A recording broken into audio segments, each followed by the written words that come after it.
یہ تھے جناب افہام اترولی صاحب.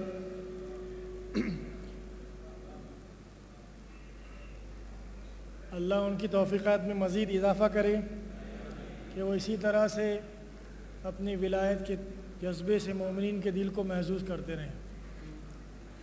حضرات، یہ جشن اپنے اہم مقام تک پہنچ گیا ہے جہاں پر میں بلا فاصلہ مؤدبانہ گزارش کروں گا حجت الاسلام والمسلمین عالی جناب مولانا وسیع حسن صاحب سے کہ آپ یہاں تشریف لائیں اور مومنین کو اپنے مخصوص انداز خطابت سے خطاب فرمائیں. آپ حضرات سے گزارش ہے کہ مولانا کا استقبال بآواز بلند صلوات سے کریں. اللہم صلی علی محمد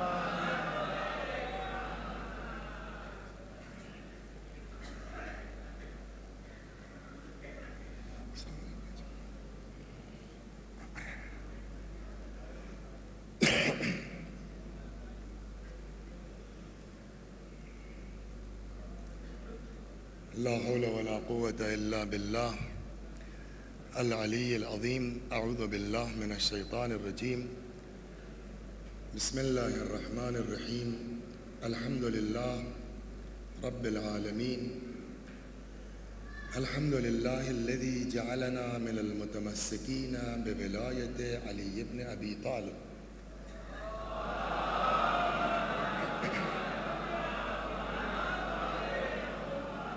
والصلاة والسلام على سيدنا ونبينا وشفيعنا إن شاء الله أبي القاسم محمد.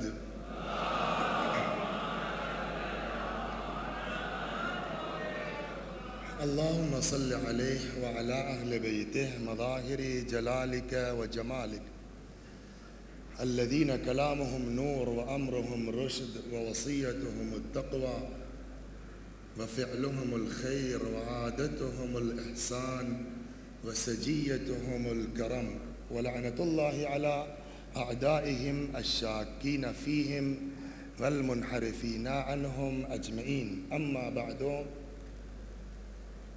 فقد قال الله تبارك وتعالى وهو أصدق القائلين وقوله الحق: أعوذ بالله من الشيطان الرجيم.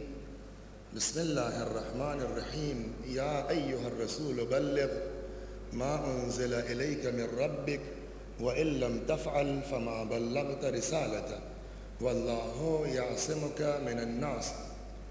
وقال: اليوم أكملت لكم دينكم وأتممت عليكم نعمتي ورضيت لكم الإسلام دينا. وقال رسول الله صلى الله عليه وآله وسلم: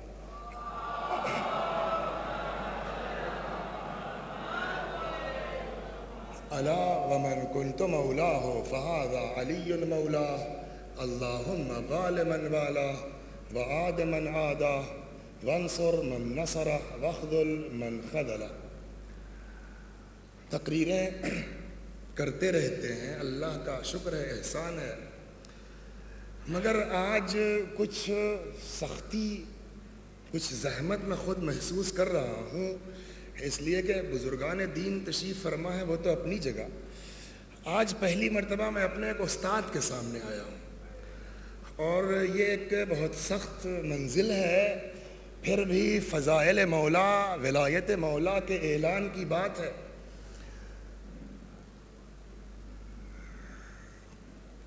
پیغمبر حج سے پلٹ رہے ہیں، جبرائیل امین کا نزول ہوا. یا ایھا الرسول بلغ، اے رسول پہنچا دیجئے، ما انزل الیک من ربک، جو اس کے پہلے آپ کے رب کی طرف سے نازل کیا جا چکا ہے. جبرائیل نے پیغام پہنچا دیا، پیغمبر آگے بڑھ گئے، جبرائیل واپس چلے گئے. ابھی کچھ دور چلے تھے کہ جبرائیل پھر واپس آئے. اب آیت تو نہیں ہے لیکن پڑھنے سے یہ اندازہ ہوتا ہے اگلے فقرے کو کہ گویا مطلب یہ ہوا کہ یا رسول اللہ اس کیس کو ہلکا مت لیجیے، اس کو لائٹلی مت لیجیے. اب دوبارہ جبرائیل نازل ہوئے اور اس فقرے کے اضافے کے ساتھ کہ وَإِن لَمْ تَفْعَلْ فَمَا بَلَّغْتَ رِسَالَتَهُ، ہلکا مت لیجئے، لائٹلی مت لیجئے، سن لیجئے آپ کہ اگر آپ نے یہ کام نہ کیا تو گویا کوئی کام رسالت کا انجام دیا ہی نہیں ہے۔ اب روایت کہتی ہے کہ حضرت نے جبرائیل سے کچھ کہا اور پھر آگے بڑھ گئے، جبرائیل واپس چلے گئے۔ تیسری مرتبہ ابھی حضرت غدیر کے میدان تک پہنچے ہیں کہ تیسری مرتبہ جبرائیل امین کا نزول ہوا اور اب وہ ضمانت لے کے آئے ہیں۔ آپ پریشان مت ہوئیے، جس کا کام ہے وہ ذمہ داری لیتا ہے۔ وَاللَّهُ يَعْصِمُكَ مِنَ النَّاسِ، اللہ آپ کو لوگوں کے شر سے محفوظ رکھے گا۔ اس فقرے سے یہ بھی اندازہ ہے کہ اس مسئلے میں پیغمبر کو علی کی طرف سے ابھی خطرہ نہیں ہے، ابھی خود اپنی جان کا نبی کو خطرہ تھا۔ اگر اپنی جان کا خطرہ نہ ہوتا، علی کے متعلق خطرہ ہوتا تو ادھر سے اعلان ہوتا وَاللَّهُ يَعْصِمُهُ مِنَ النَّاسِ، آپ پیغام پہنچا دیجئے، اللہ علی کو بچائے گا۔ نہیں، وَاللَّهُ يَعْصِمُكَ مِنَ النَّاسِ، اللہ آپ کو بچائے گا۔ لگتا یہ ہے کہ پیغمبر نے جبرائیل سے اپنے خطرے کا اظہار کیا تھا جس کی ضمانت ادھر سے آئی ہے۔ صلوات بر محمد یہ رہی داستان۔ اب ذرا سا آپ 2-4 منٹ ہمارے ساتھ رہیں کہ یہ رسول کیا ہے اور 2-1 باتیں اور زحمت آپ کی ختم کر دی جائے۔ یہاں جتنے حضرات تشریف فرما ہیں سب کا دعویٰ اس بات کا ہے کہ ہم اردو جانتے ہیں۔ شاید ہی کوئی ایسا جو کہ ہم کو اردو، وہ لوگ جن کا تعلق یو پی سے ہے، خاص کر کے لکھنؤ سے، ان کا کیا پوچھنا ہے، لیکن کیا واقعی ہم کو اردو آتی ہے؟ کیا واقعی ہم اردو جانتے ہیں؟ مثال دیتے ہیں، ایک شخص کی شادی ہوئی، شادی کے بعد اتفاق سے جو سسرال آئے تو آج 18 سال ہو گئے، واپس جانے کا نام ہی نہیں لیتے۔ خدا نہ کرے کسی بیچارے کو سسرال میں رہنا پڑے جس کی کوئی اوقات نہیں ہے، وہ بھی کچھ نہ کچھ مزاحی باتیں کر لیتا ہے۔ آج کسی بچے نے کچھ ایسا جملہ کہہ دیا کہ ان کو لگ گئی بات۔ آئے گھر میں ساس اماں سے کہا کہ اب میں سوچتا ہوں اپنے گھر چلا جاؤں، تو وہ تو بیچاری 18 سال سے ہی جملہ سننا چاہتی تھی۔ انہوں نے فرمایا کہ جائیے، تو جب انہوں نے کہا میں جانا چاہتا ہوں گھر، سسرال والوں نے کیا کہا؟ جائیے۔ اس کے مقابلے میں دوسرا داماد ہے، شادی ہوئی جو گئے تو آج تک پھر موقع ہی نہ ملا مصروفیت کی بنیاد پر سسرال جانے کا۔ وہ اتفاقاً جرمنی کہیں جانا تھا، وہ بنارس سے ہو کر کے بابت پور سے ہو کر کے فلائٹ جانی، تو کچھ وہاں تاخیر ہو گئی، گڑبڑ ہو گئی، اور یہ بتایا گیا کہ 5-6 گھنٹے کی تاخیر ہے، غازی پور قریب میں ہے، سسرال یہی ہے، بہت زمانہ ہوا گئے نہیں ہیں تو لاؤ ذرا ہو لے۔ اب وہاں جب پہنچے تو لوگوں کو اندازہ دولہا بھائی آ گئے، ساس اماں بھی کہنے لگے میاں خوشتر میاں رہیے، جائیے نہیں، بہت دنوں کے بعد آپ آئے ہیں۔ اور اب یہ بیچارہ جو نیا داماد ہے، نہیں مجھ کو جلدی ہے اور یہ ہے اور وہ ہے، پورے گاؤں والے اکٹھا ہو گئے، محلے والے اکٹھا ہو گئے، آپ آتے کہاں ہیں، آپ ملتے کہاں ہیں، آپ رہتے کہاں ہیں، رک جائیے، نہیں بھائی مجھ کو پاکستان جانا ہے، مجھ کو جرمنی جانا ہے، مجھ کو فلاں جگہ جانا ہے۔ جب یقین ہو گیا کہ ان کی واقعی فلائٹ ہے، یہ نہیں رک سکیں گے، تو بیچاری ساس اماں نے دبے لفظوں کا ٹھیک ہے جائیے۔ تو پہلے والے داماد کو بھی کہا گیا جائیے، دوسرے والے داماد کو بھی کہا گیا جائیے۔ آپ ایک کاغذ پر لکھیے، جناب زید نے اپنے داماد سے کہا جائیے، جناب خالد نے اپنے داماد سے کہا جائیے، دونوں جائیے کا ترجمہ ایک ہے، دونوں جائیے کا مطلب ایک ہے، دونوں جائیے کا مفہوم ایک ہے؟ نہیں۔ تو ہم تو اردو جانتے ہیں نا، اردو میں بڑھے پلے پیدا ہوئے، مگر ہماری اوقات یہ کہ ایک لفظ جائیے کا ترجمہ نہیں کر سکتے۔ کیوں؟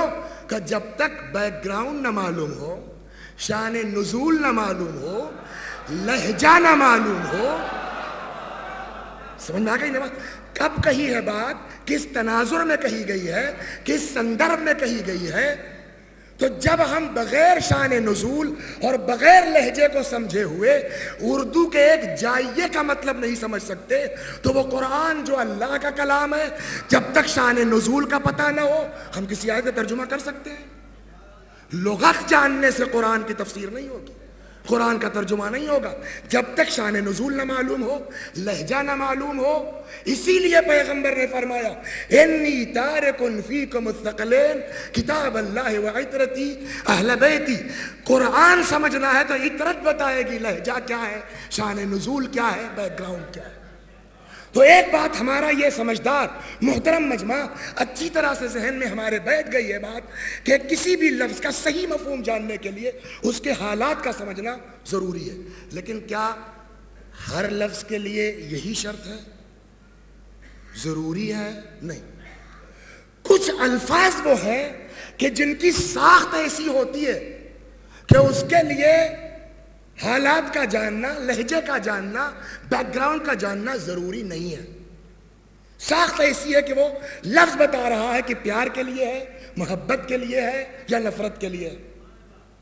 اس طرح کے الفاظ قرآن مجید نے بھی استعمال کیے ہیں، آپ کو لہجہ معلوم ہو نہ معلوم ہو، لیکن ان آیتوں کو پڑھ کے اندازہ ہو جائے گا کہ کیا کہنا چاہتا قرآن مجید۔ مثلا ارشاد ہوا طٰہٰ ما انزلنا علیک القرآن لتشقی، اے پاک و پاکیزہ، اے طیب و طاہر، اے ہم نے قرآن اس لیے تھوڑی اتارا ہے کہ آپ مشکل میں پڑ جائیے۔ یا ایھا المزمل قم اللیل الا قلیلا، اے کملی والے اٹھیے راتوں کو مگر ذرا کم اٹھا کیجئے۔ یہ پیار کا اظہار ہے کہ نہیں ہے؟ یہ محبت کا اظہار ہے کہ نہیں ہے؟ یا احادیث قدسی میں لولا کا لما خلقت الافلاک، اگر آپ نہ ہوتے میں کچھ پیدا ہی نہ کرتا۔ تو ان ساری چیزوں کو یکجا کرنے کے بعد ایک بات کا اندازہ ہو رہا ہے خود بخود کہ نہیں، کہ اللہ کو اپنے حبیب سے کتنا پیار ہے، اللہ کو اپنے حبیب سے کتنا لگاؤ ہے۔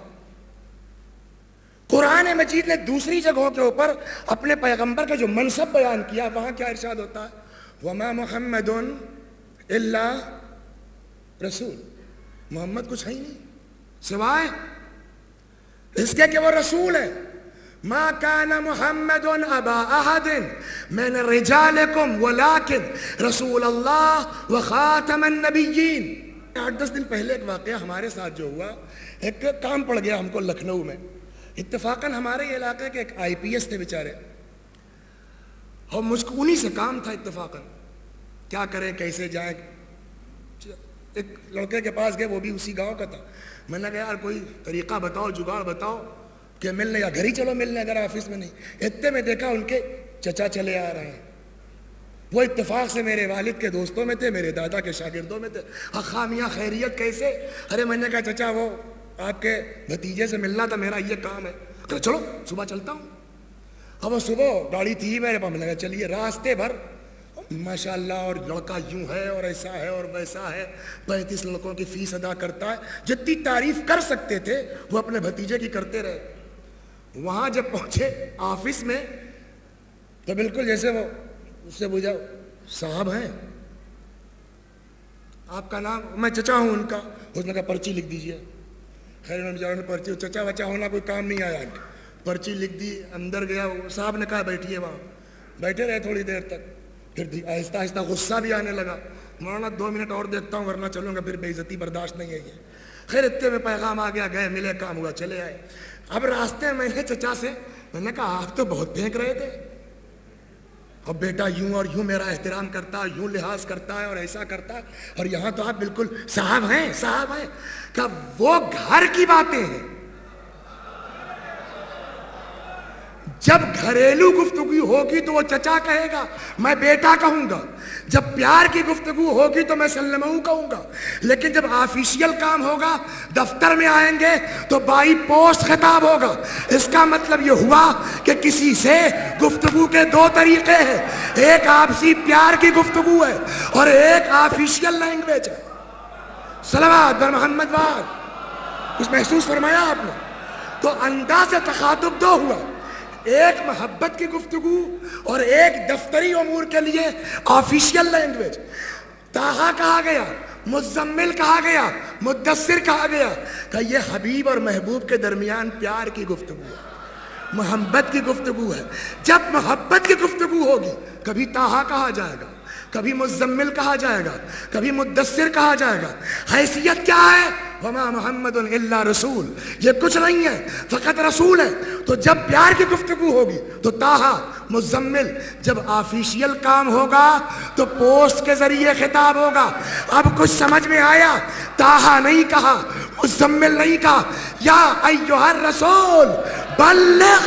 یہ خود بتا رہا ہے کہ یہ کوئی آفیشیل کام ہے، رسالت کا کام. صلوات بر محمد با، یہ لہجہ بتا رہا. یہ پیار کی باتیں نہیں ہیں، یہ محبت کی باتیں نہیں ہیں، یہ رسالت کا کام ہے. اس لیے بھائی پوسٹ خطاب ہے، یا ایھا الرسول بلغ، آپ پہنچا دیجئے اس کام کو. ما انزل الیک من ربک، جو اس سے پہلے آپ کے اوپر نازل کیا جا چکا ہے.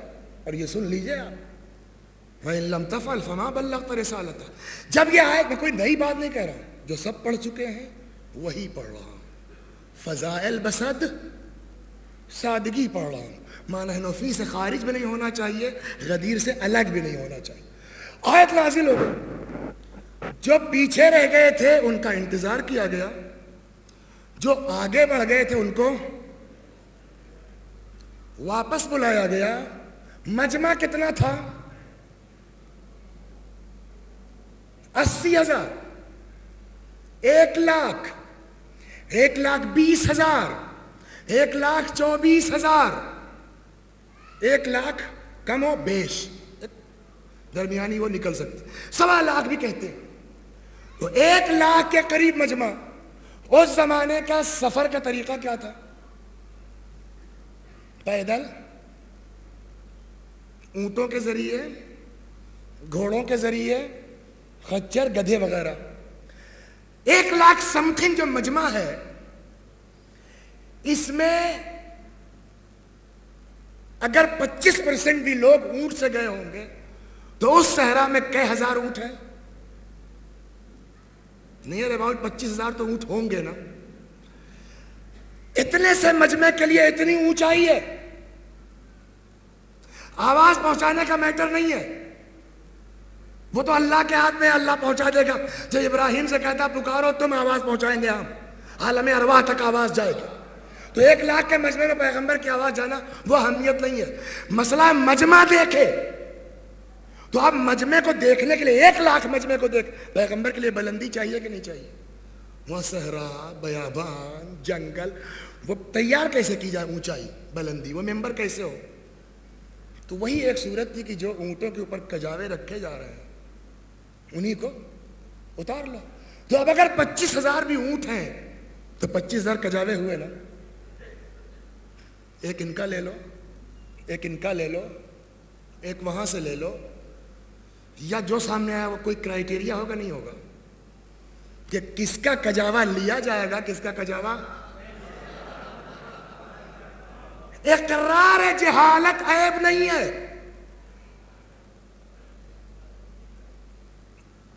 جاہل ہونا عیب نہیں ہے. جاہل ہونے کے باوجود اپنی جہالت کا احساس نہ ہونا یہ ہے، اور اس کے لیے بھی اچھا خاصا پڑھنا پڑتا ہے. اس کو سمجھنے کے لیے بھی کہ میں جاہل ہوں اچھا خاصا پڑھنا پڑتا ہے. بقول شیخ الرئیس بو علی سینا رحمت اللہ علیہ کے فرماتے تاب دن جا رسید دانش من کہ بدانم ہمن کے نادانم. اب میں نے اتنا پڑھ لیا ہے کہ مجھ کو یہ پتا چل سکے کہ میں جاہل ہوں. کہتے ہیں الشعراء و تلامید الرحمن. میں شعر بہت کم پڑھتا ہوں، اکا دکا کبھی کوئی اچھا لگ گیا اس وقت مناسبت سے اس لیے نقل کیے دیتا ہوں. یہ بڑی دور کی کوڑی کبھی کبھی لاتے ہیں شعراء. کہاں سے لاتے ہیں؟ ہو سکتا ہے یہی وجہ ہے جو حدیث کہتی ہے الشعراء و تلامید الرحمن. بعض شعراء جو ہیں وہ رحمان کے شاگرد. تو ایک سوال ذہن میں آئے گا کہ یہ 25,000 50,000 جتنے بھی اونٹ تھے تو 1,00,000 اونچائی ہو، اس کے لیے سارے کجاوے تو نہیں رکھ دیے جائیں گے نا 25,000. تو کوئی کرائیٹیریا ہوگا کس کا لیا جائے گا کس کا نہیں. ہمارے فیض آباد میں اتفاق سے ہمارے اسکول کے مدرسے کے پڑوسی شاعر ہیں وسیم صاحب کشتوی تخلص فرماتے ہیں. ایک دن وہ آ گئے, کہنے لگے وسیم بھائی یہ بتائیے کہ غدیر میں آپ نے کہیں پڑھا کہ کجاوے کس کے یوز کیے گئے تھے؟ تو ہم نے کہا وسیم بھائی سچ کہوں یا مولویوں والا جواب دوں؟ کہنے لگے دیکھیے ہمارے آپ کے بیچ پردہ نہیں ہے, صحیح بات کہی ہے. میں نے کہا صحیح بات اگر پوچھتے ہو تو نہیں معلوم, ورنہ کہہ دیتا ہوں کہ وہاں اختلاف ہے علماء کے درمیان, کچھ کوئی بات صاف نہیں ہے, کہیے تو یوں جواب دے دوں, ورنہ صحیح بات کہیے مجھ کو علم نہیں ہے کہ کس کا کجاوا تھا, میں نے نہیں پڑھا کس کا. تو کہنے لگا یا تو میری بات مان لیجیے آپ, یا بتائیے کہ کجاوے کس کے تھے. میں نے کہا بات آپ کی معقول ہے, یا ہم کہیں کوئی حوالہ دیں کس کے کجاوے تھے, اور یا آپ کا شعر مانے لیتا ہوں, پہلے آپ شعر تو سنائیے. اب ان کا شعر سنیے آپ. کہتے جن پہ تھا شک نبی کو چلے جائیں نہ کہیں, رکھوا لیے تھے ان کے کجاوے غدیر.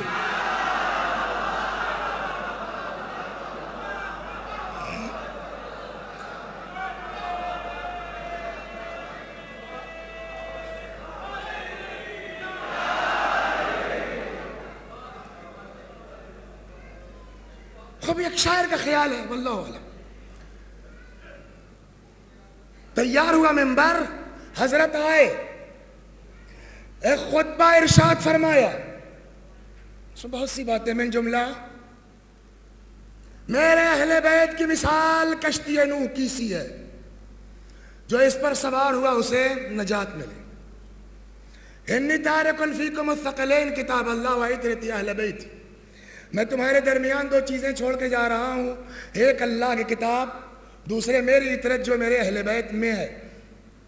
کہتے کہتے آخر میں پیغمبر نے پورے مجمع سے ایک سوال کیا, اور اب میری تقریر تمام.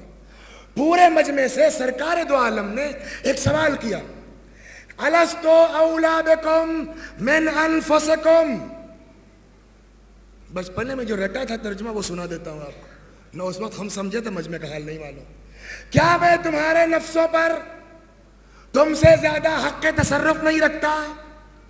کیا مطلب ہوا اس جملے کا, کیا مطلب ہوا اس فقرے کا؟ الستو اولا بکم من انفسکم, کیا میں تمہارے نفسوں پر تم سے زیادہ حق نہیں رکھتا؟ اب آپ سے سوال ہے مجمع سے,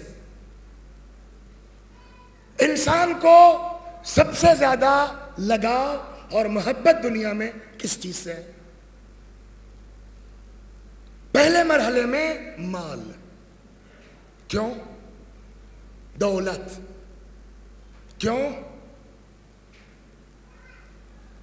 عقل کیا کہتی ہے ہم کو کدھر جانا چاہیے؟ جو خیر ہو, جو بہتر ہو, جو باقی رہنے والی ہو, اس کی طرف بھاگنا چاہیے نا ہم کو. کیا ہے خیر, کیا ہے باقی رہنے والی چیز؟ قرآن نے کہا والآخرۃ خیر و ابقا, آخرت خیر ہے, بہتر ہے, آخرت باقی رہنے والی ہے. تو ہماری ذمہ داری کیا ہے؟ عقل کیا کہتی ہے؟ چالاک آدمی کیا کرے گا؟ اس آخرت کی طرف جائے نا جو باقی رہنے والی ہے. لیکن ہم نے کیا کیا؟ بہشت کا سودا کر لیا 50 میٹر کی کھولی کی خاطر, 50 اسکوائر فٹ کی کھولی کی خاطر ہم نے بہشت کا, اس کی کھولی میں نے ہتھیا لی. نتیجہ کیا ہوگا؟ اس غصب کی بنیاد پر بہشت سے ہم الگ ہوئے. ہم نے جنت بیچ کر کے یہ کھولی خریدی ہے. جو غصب کیا ہے ہم نے, جو چھینا ہے ہم نے, بہشت کا سودا کر کے یہ مکان ہم نے بنایا نہیں بنایا. تو سب سے زیادہ محبت ہم کو کس سے ہوئی؟ مال سے. کہ اس مال کو, اس دولت کو, اس کھولی کو, اس فلیٹ کو ہم نے جنت بیچ کے حاصل کیا. تو سب سے زیادہ محبت ہم کو کس سے ہوئی؟ مال سے. اب اس مال سے زیادہ محبت کس سے ہے؟ اتفاق سے وہی کھولی جس کو جنت بیچ کے میں نے بنایا تھا, ایک ہی لڑکا گردہ فیل ہو گیا, 5 لاکھ روپے لگیں گے تبدیلی میں. جنت بیچ کر کے جو مکان ہم نے بنایا تھا اس مکان کو بیچ دیا تاکہ اولاد کو بچا لیں. تو اب مال سے زیادہ محبت ہم کو کس سے ہوئی؟ اولاد سے. پہلے مرحلے میں سب سے زیادہ محبت ہم کو مال سے زیادہ محبت اولاد سے. کبھی آپ نے فساد میں پتھراؤ وغیرہ دیکھا ہے؟ لکھنؤ میں ہوتے تو دیکھتے ہیں آپ سن 77 میں یا اس کے بعد کے فسادات میں کہ وہ ادھر سے پتھراؤ ہو رہا، بیچارے بھاگے جا رہے ہیں. وہ بیٹا جس کو بچانے کے لیے ہم نے اس زمین کو بیچا جس زمین کو بہشت بیچ کے خریدا تھا، تو اب بہت زیادہ چاہتے ہیں نا اس بیٹے کو. وہ بیٹا ساتھ ساتھ ہے، باپ اور بیٹے چل رہے ہیں. وہاں سے پتھراؤ شروع ہوا، پتھر آتے دیکھا، فوراً ہم نے گردن نیچی کر لی بغیر یہ خیال کیے ہوئے کہ پیچھے وہی بیٹا ہمارا ہے جس کے لیے ہم نے زمین بیچی ہے. اب ہمارے نفس پر جب بات آئی تو یہ بھول گئے کہ یہ پتھر میرے بیٹے کو لگ رہا ہے کہ میرے باپ کو لگ رہا ہے. سب سے زیادہ محبت ہم کو مال سے تھی، جنت بیچ کے مال حاصل کیا. اس سے زیادہ محبت ہم کو اولاد سے ہوئی، وہ مال بیچ کے ہم نے اولاد کی زندگی خریدی. اس سے زیادہ لگاؤ ہم کو اپنی ذات سے ہے کہ ایک پتھر آیا ہم نے گردن جھکا لی، میں بچ جاؤں، بیٹے کو لگے چاہے نہ لگے. تو انسان کو دنیا میں سب سے زیادہ محبت لگاؤ کس سے ہے؟ اپنی ذات سے. بات سمجھ میں آ گئی؟ پیغمبر نے میدان غدیر میں سوال یہی کیا، الستو اولا بکم من انفسکم، کیا میں تمہارے نفسوں پر تم سے زیادہ حق نہیں رکھتا ہوں؟ مال کی بات آ جاتی ہے، اولاد کی بات آ جاتی ہے، لیکن تم اپنے نفس کو مقدم رکھتے ہو.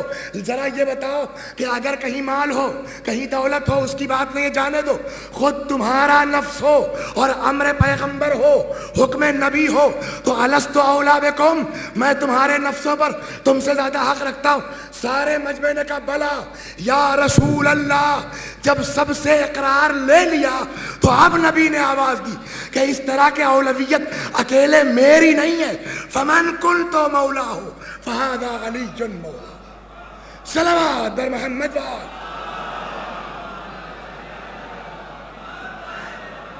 جس کا میں مولا ہوں اس کے یہ علی مولا فقط مولا نہیں ہے بلکہ الستو اولا بکم کے تناظر میں اس کو دے. جس طرح کا میں مولا ہوں، مطلب جب علی کی بات آ جائے تو نہ مال کچھ ہے، نہ دولت کچھ ہے، نہ ثروت کچھ ہے، نہ اقتدار کچھ ہے، نہ خود تمہارا اپنا نفس کوئی حیثیت رکھتا ہے. جو کچھ ہے وہ نبی کی ذات ہے. اور اگر نبی کو اس طرح مانتے ہو تو اس طرح ماننا اکیلے کافی نہیں ہے بلکہ اسی طریقے سے علی کو مانو. فمن قلت مولا ہو فہذا علی مولا. جس کا اس طرح مولا ہوں اس کے علی بھی مولا ہے. 4 فقرے اس کے بعد، 2 دعا کے 2 بد دعا کے. اللہم وال من والا، اے اللہ اس سے محبت کر جو علی سے محبت کرے. وعاد من عادا، اس کو دشمن رکھ جو علی کو دشمن رکھے. وانصر من نصرہ، اس کی نصرت فرما جو علی کی نصرت کرے.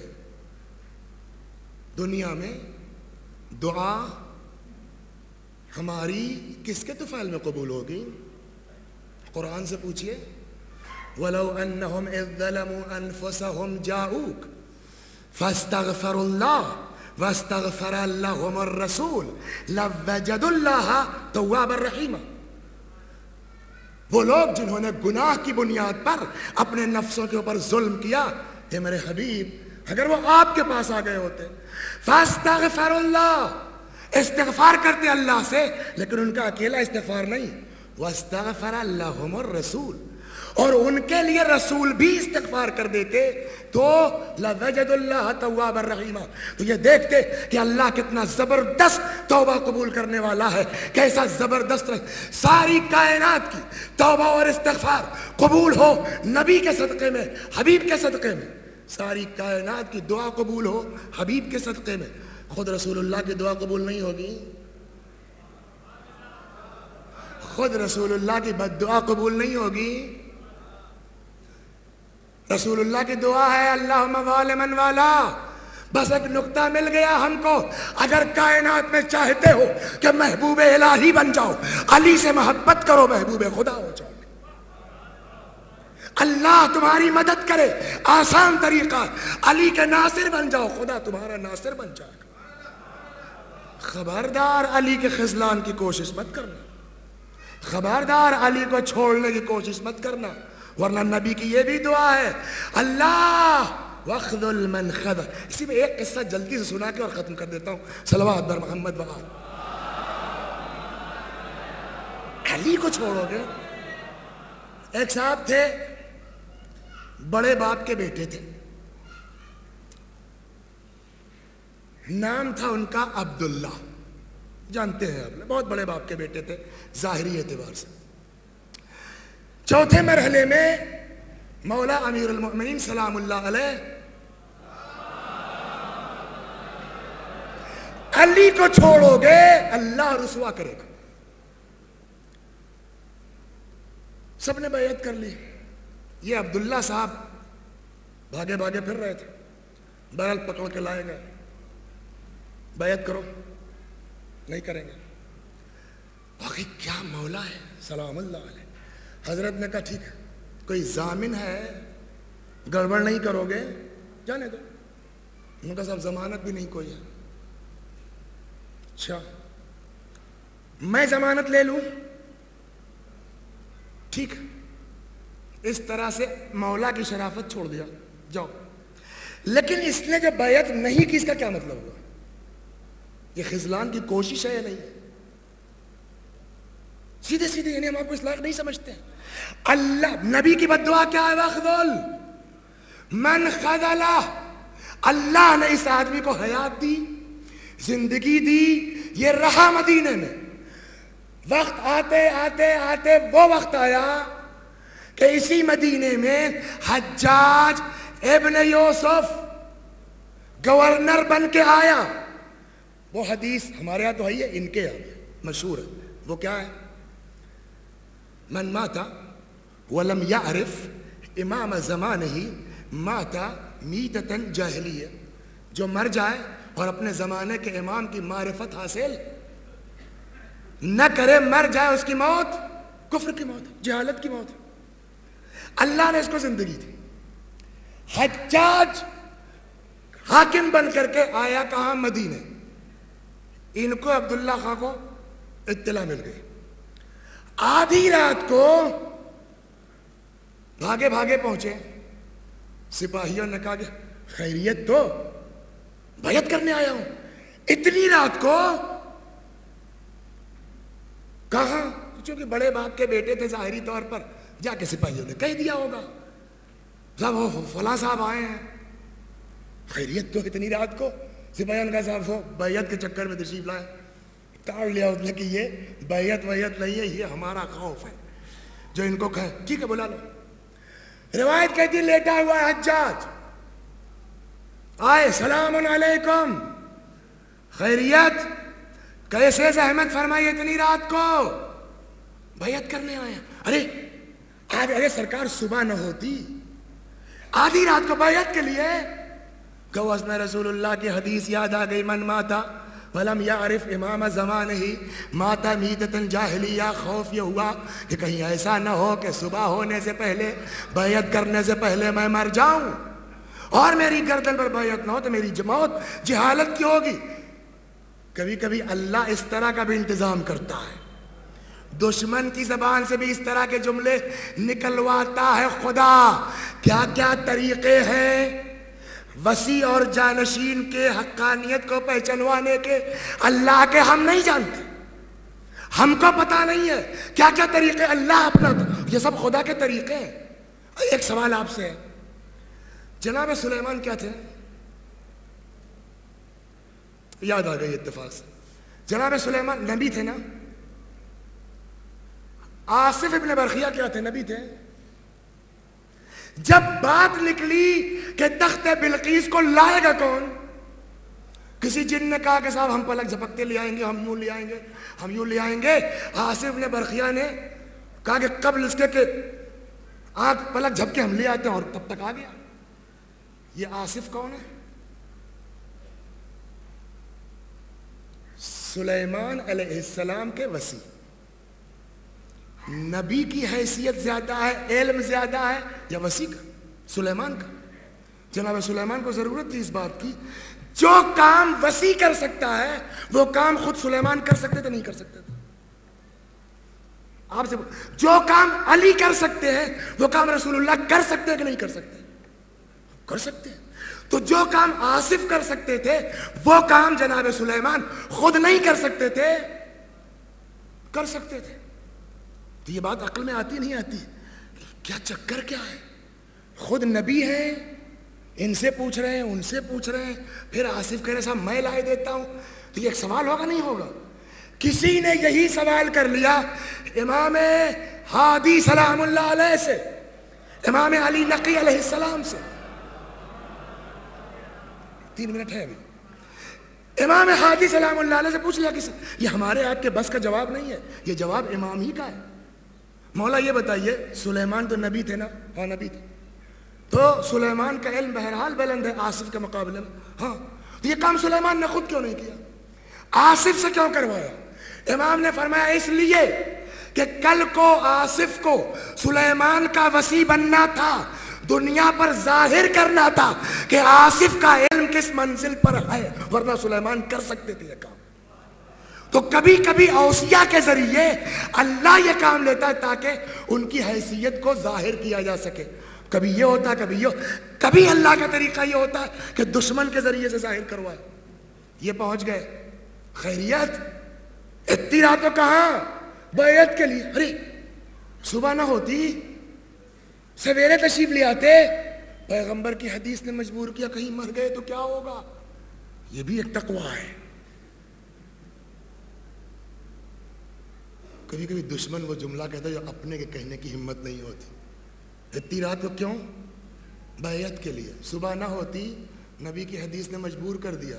ہو سکتا ہے صبح مر جاتے تو پلٹ کے حجاج کہتا ہے کہ آج یہ حدیث آپ کو یاد آ گئی، کل جب علی کی بیعت ہو رہی تھی تب یہ حدیث تم کو نہیں یاد آئی. اور اب وَخْذُلْ مَنْ خَزَلَ، روایت کہتی ہے کہ وہ اٹھا نہیں اپنی جگہ سے، لحاف سے پیر باہر نکالا، کہا جب آ ہی گئے ہیں تو میرے پیروں پر بیعت کر لو. جاؤ کچھ سمجھ میں آیا؟ علی کے ہاتھ کو چھوڑو گے حجاج کا پیر تم کو چھونا. صلوات پر محمد و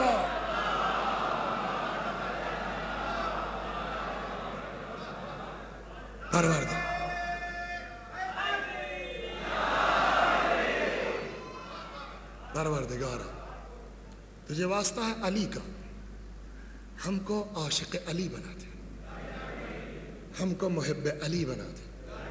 تقریر ختم ہو چکی ہے، دعا کے ذیل میں ہے. دعویٰ کرنا اور ہے، عاشق ہونا اور ہے. دعویٰ کرنا اور ہے، محب ہونا اور ہے. کسی کتاب کے پڑھنے کی ضرورت نہیں ہے، بڑی بڑی کتابوں میں ڈھونڈنے کی ضرورت نہیں ہے. عاشق کس کو کہتے ہیں، محب کس کو کہتے ہیں، ان پڑھ بھی جانتا ہے، جاہل بھی جانتا ہے اس کو کہ دعوے کا نام محبت نہیں ہے. مثال دے دوں، دادی اماں 100 سال کی ایج ہے، اس زمانے میں مکتب نہیں تھا، اسکول وغیرہ نہیں تھا. دادی اماں بیچاری اپنا نام لکھنا نہیں جانتی. پوتا آ گیا، دادی اماں کا پیر دبانا شروع کر دیا اس نے. ددا آپ کو بہت چاہتے ہیں، ددا آپ سے بڑی محبت ہے. کچھ دیر تک تو ددا برداشت کرتی رہی. تھوڑی دیر کے بعد آخر کار ددا کو غصہ آ ہی گیا، پیر کو جھٹکا دے دیا. ہٹ بےہودہ کہیں کا، جھوٹ بولتا ہے تو. مجھ کو پتا ہے کہ بٹوے میں جو 10 کا نوٹ ہے اس کے لیے ساری اظہار محبت ہے. کیا مطلب ہے اس کا؟ ان پر وحی نازل ہوتی ہے، ددا پر وحی نازل ہوتی ہے. ان کو کیسے پتا کہ بٹوے میں جو 50 کا نوٹ ہے یہ اس کے لیے اظہار محبت ہے؟ ددا نے جواب، نہیں ددا آپ غلط سمجھ رہی ہیں، پیسے سے نہیں مطلب ہم آپ سے. کہا بیٹا ہم خوب سمجھتے ہیں کہ یہ سب اظہار محبت اس 10 روپے کے لیے ہے. نہیں ددا آپ غلط سمجھیے. کہا غلط کیسے سمجھی ہوں؟ ابھی کل ہی کی بات ہے، میرے تمباکو کی ڈبیا ختم ہو گئی تھی. اور تم کرکٹ کھیل رہے تھے، میں نے لاکھ چیخ پکار کی، اے بیٹا ذرا تمباکو لا دو، اے بیٹا ذرا تمباکو لا دو، اے بیٹا ذرا تمباکو. وہ تو کہو تمہارا باپ آ گیا، اس نے کہا اماں جب تک میں زندہ ہوں میں خود لاتا ہوں. اگر تم کو واقعی محبت تھی تو جب مجھ کو کام تھا جا کے تم میری تمباکو کی ڈبیا لے آتے. وہ دادی اماں جو مکتب نہیں گئی، اسکول نہیں گئی، مدرسے نہیں گئی، ان کو بھی پتا ہے کہ محبت نام ہے اطاعت کا. ان کو بھی پتا ہے کہ محبت واقعی کیا ہے، بٹوے کی نوٹ کی خاطر اظہار محبت کیا ہے.